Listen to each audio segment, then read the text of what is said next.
আজি আপোনালোকৰ মাজত অন্য এটা ভিডিঅ' লৈ আহিলোঁ। আলুকেইটা ল'লোঁ, আলুকেইটা লৈ পেলাই সিজাই ল'লোঁ। এইফালে পিঁয়াজ, আদা, নহৰু আৰু বিলাহী লৈ ল'লোঁ।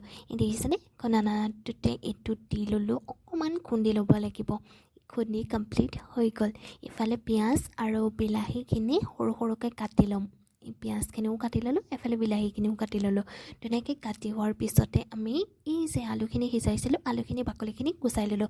বাকলিখিনি গুচাই সৰু সৰু আলুকেইটাত অকণমান ফুটা কৰি দিলোঁ আৰু কেৰাহীটোতে তেল গৰমাই পেলাই আলুখিনি দি দিলোঁ। আলুখিনি অকণ ভালকৈ ৰঙা হোৱাকৈ ফ্ৰাই কৰি ল'লোঁ।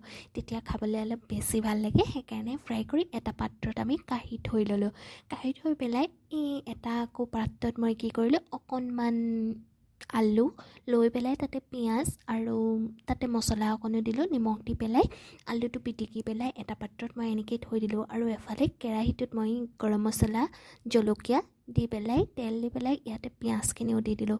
পিঁয়াজখিনি অলপ টাইম ৰঙা হোৱালৈকে ভাজি ল'লোঁ। ৰঙা হ'লে অলপ ফ্লেভাৰটো ভাল আহে, সেয়েহে ৰঙা হোৱালৈকে ভাজি ল'লোঁ। আৰু ইয়াতে মছলা দি ল'লোঁ, হালধি, নিমখ আৰু আপোনালোকে যেনেকৈ যি মছলা ভাল পায় তেনেকৈ দি ল'ব। আৰু মই চিলি পাউডাৰো দি ল'লোঁ, কালাৰটোৰ কাৰণে চিলি পাউডাৰটো বিশেষকৈ লাগে, সেয়েহে দি ল'লোঁ। ৰঙা হোৱালৈকে অলপ টাইম ভাজি ল'লোঁ। ইয়াত আদা নহৰু পেষ্টটো দি দিলোঁ। ইয়াত কাটি থোৱা বিলাহীখিনিও দি ল'লোঁ আৰু ইয়াত যে ফ্ৰাই কৰা আলুখিনি ধুনীয়াকৈ দি লৈ অলপ টাইম এনেকৈ ভাজি থাকিলোঁ। অলপ টাইম ভাজি হোৱাৰ পিছতে ইয়াত পানী দি দিলোঁ। পানী দি পেলাই এই মছলাখিনি অলপমান আলুৰ ভিতৰলৈ সোমোৱালৈকে অলপ উতলাই থাকিলোঁ। উতলাই থাকি ইয়াত দেখিছেনে দি দিলোঁ কচুৰি মেথি ওপৰত। কচুৰি মেথি মোৰ বহুত বেছি ফেভৰেট, সেয়েহে কচুৰি মেথিটো দি দিলোঁ আৰু খায়ো ভাল লাগে কচুৰি মেথি দিলে। আৰু এটা পাত্ৰত যে থৈ দিছিলোঁ আলুখিনি, এই আটাখিনিৰ লগতে আলুখিনি মঠি ল'লোঁ ধুনীয়াকৈ।